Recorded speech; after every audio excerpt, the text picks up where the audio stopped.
గ్రామంలోనే మహిళలు మాట్లాడుతున్నారు. ఆల్రెడీ తెలుసు. అమ్మ మీ పేరేంటి? గవర్నమెంట్ ద్వారా ఎటువంటి లబ్ధి ఏమైనా పొందారా? 45 సంవత్సరాల డబ్బులు పడ్డాయి. రైతు భరోసా పడ్డది. ఆయన పింఛన్ వస్తుంది. డబ్బులు పడ్డాయి. డబ్బులు పడ్డాయి అంటే ఒక 4 పనులే చేతను. మార్పు కోరుకుంటున్నారా? గ్రామానికి ఆయనే రావాలి. ఆయన రావాలి. ఆయనే రావాలి. మాకు మంచి పనులు కావాలి. మాకు వాళ్ళకే డబ్బులు ఇస్తుందో జగన్. మరి రైతులను పట్టించుకోవట్లేదు అని చెప్పేసి నన్ను పట్టించుకోవట్లేదు. రైతు భరోసా కూడా పడుతూనే ఉంది అందరికి. అందరు మాకు కూడా పడ్డాయి. మా ఆయన పింఛన్ వస్తుంది.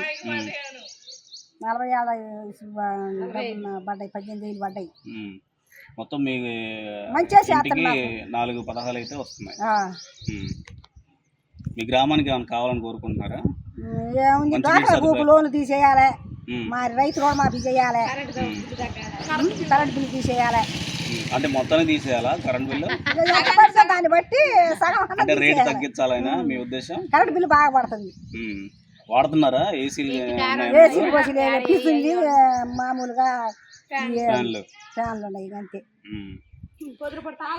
సో ఇక్కడ మనకి మహిళల ద్వారా తెలుసుకుంటున్నాం. గవర్నమెంట్ ద్వారా వచ్చే లబ్ధి పొందే పథకాల గురించి చెప్పారు. మరి అదే విధంగా కరెంట్ బిల్లు తీసేయాలి. మాకు డ్వాక్రా గ్రూప్ తీసేయాలి. రైతు రుణమాఫీ చేయాలి. వాళ్ళు కోరుకుంటాం మేము. ఆయన చేయాలి జగన్. మరి ఈసారి మీరు ఏ విధంగా సపోర్ట్ చేయగలుగుతారు? ఏ గవర్నమెంట్ సపోర్ట్ చేస్తారు? జగన్కే. జగన్కే. ఆయనే వస్తాడు. అంతేనా? మీ గ్రామంలో ఎలా ఉంది? వైఎస్ఆర్సీపీ పార్టీకి కానీ టీడీపీ పార్టీకి కానీ? జగనే ఉంది. జగన్కే ఉందా? 4 కలుపుకున్నా 5 కలుపుకున్నా జగనే వస్తాడు కానీ చంద్రబాబు రాడు.